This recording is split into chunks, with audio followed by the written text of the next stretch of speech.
Question number 1। Rajesh, जो एक दुकान वाला है, गारमेंट की दुकान चलाता है, वह अपनी दुकान के बाहर एक बोर्ड लगाता है जिसमें लिखा होता है 40% डिस्काउंट पर सभी डिस्प्ले आइटम ले सकते हैं। प्रगति दुकान पर जाती है और एक शर्ट उठाती है जिसका ओरिजिनल टैग प्राइस 500 था।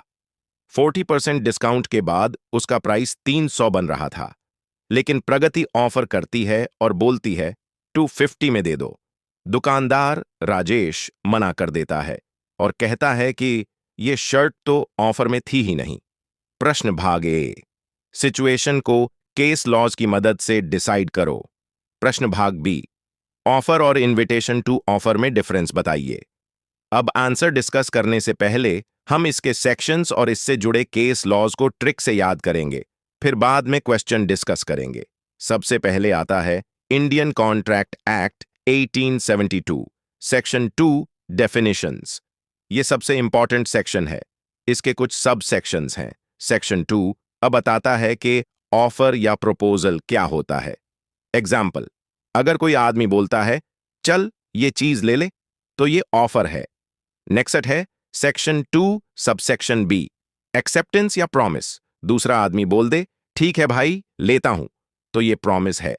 नेक्स्ट सेक्शन 2 सबसेक्शन सी, ए और बी के बीच रिलेशन डिफाइन करता है। ऑफर देने वाले को बोलते हैं प्रॉमिसर और ऑफर एक्सेप्ट करने वाले को प्रॉमिसी बोलते हैं।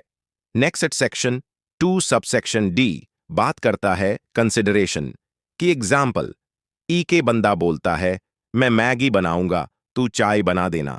गिव एंड टेक ही कंसिडरेशन है। डील कुछ भी हो सकती है, प्यार से लेकर पेट भरने तक।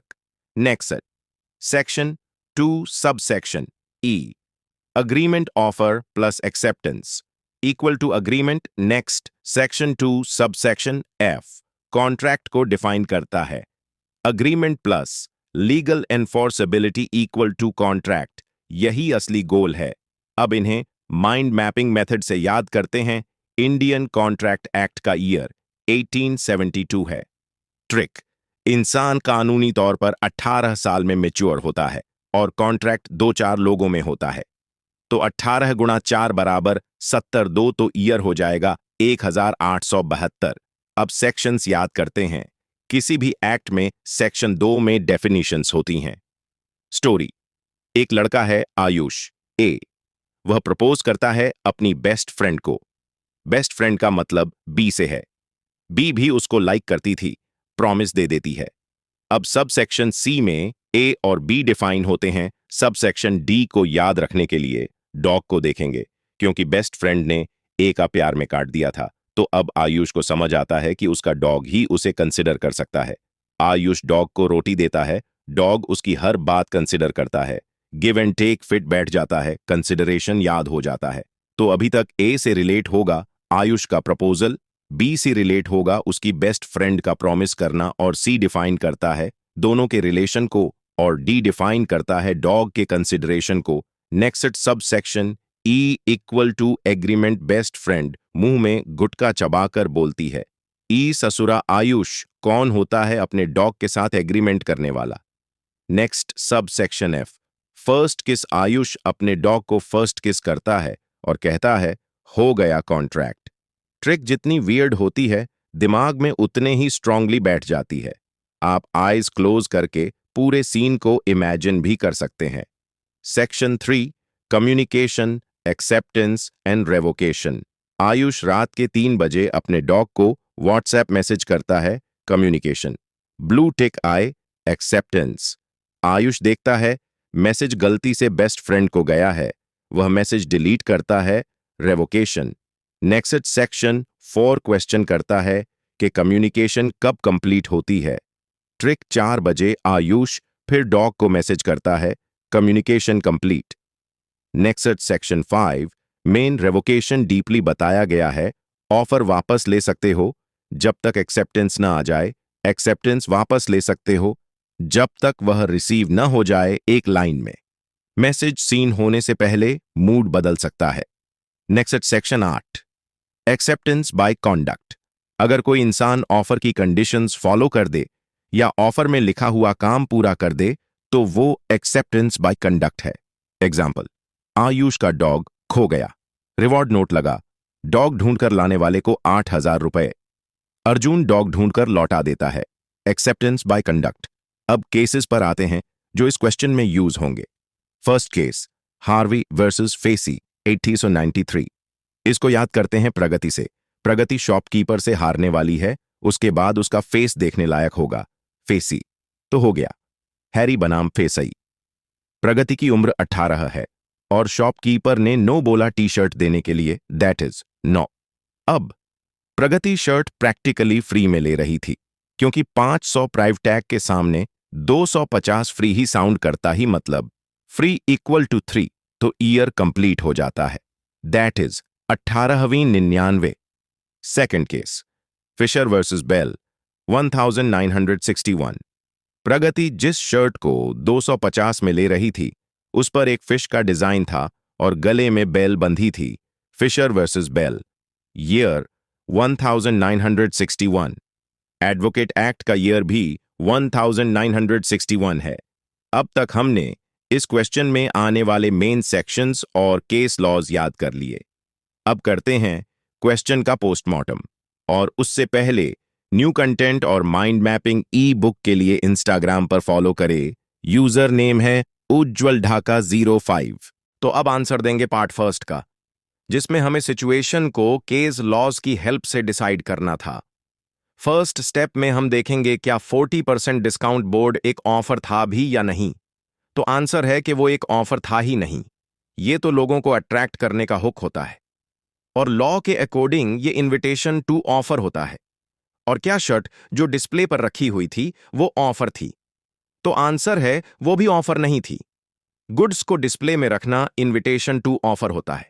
अब क्वेश्चन ये अराइज होता है कि इनविटेशन टू ऑफर कौन सी सेक्शन में होता है। एक्चुअली इनविटेशन टू ऑफर किसी एक्ट में है ही नहीं, ये तो हम केसेस की हेल्प से समझते हैं, जो हम आगे डिस्कस करेंगे। पहले जानेंगे इस केस में सेक्शन का इंपॉर्टेंस क्या है। तो सेक्शन इसमें हेल्प करेगा कि एक्चुअल में प्रपोजल दिया किसने। तो इस केस में प्रपोजल प्रगति ने दिया था, जो सेक्शन 2 का सबसेक्शन डिफाइन करता है। सबसेक्शन ए बोलता है, जब कोई पर्सन अपनी विलिंगनेस दूसरे पर्सन को बताता है कि वह कुछ करने के लिए रेडी है या कुछ न करने के लिए रेडी है, और इसका पर्पज होता है कि सामने वाला पर्सन इस चीज को एक्सेप्ट करे, तो ये प्रपोजल या ऑफर कहलाता है। हमारे केस में ये प्रपोजल प्रगति ने दिया था। उसने शर्ट को 255 में लेने की विलिंगनेस दिखाई थी, जो राजेश ने सेक्शन 2 सबसेक्शन बी के अकॉर्डिंग प्रपोजल रिजेक्ट कर दिया। अब क्वेश्चन आराइज होता है, क्या राजेश का मना करना वैलिड है? तो हां, 100% वैलिड है, क्योंकि इनविटेशन टू ऑफर का मतलब होता है कि सेलर फ्री होता है, चाहे तो बेचे या नहीं बेचे। राजेश लीगली बाउंड था ही नहीं। अब हम देखेंगे क्या कॉन्ट्रैक्ट बन गया था। तो यहां पर कॉन्ट्रैक्ट नहीं बना, क्योंकि कॉन्ट्रैक्ट बनने के लिए ऑफर का होना, एक्सेप्टेंस का होना, कंसिडरेशन का होना और intention to create legal relation का होना जरूरी होता है। और यहां पर ऑनली ऑफर हुआ था प्रगति की साइड से, जो राजेश ने एक्सेप्ट ही नहीं किया। सो कोई कॉन्ट्रैक्ट यहां पर बना ही नहीं।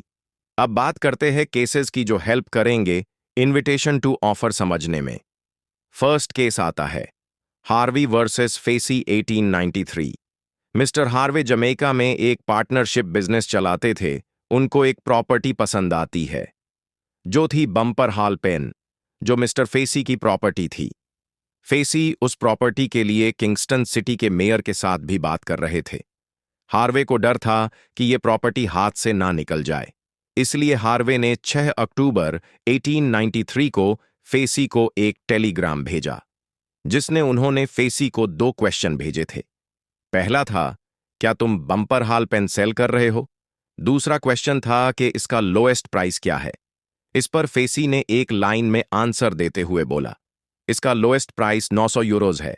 हार्वे ने पढ़ते ही खुश होकर तुरंत रिप्लाई भेजा कि मैं 900 यूरोज पर परचेस करने के लिए रेडी हूं, आप अर्ली पोजीशन के लिए टाइटल डीड भेज दो।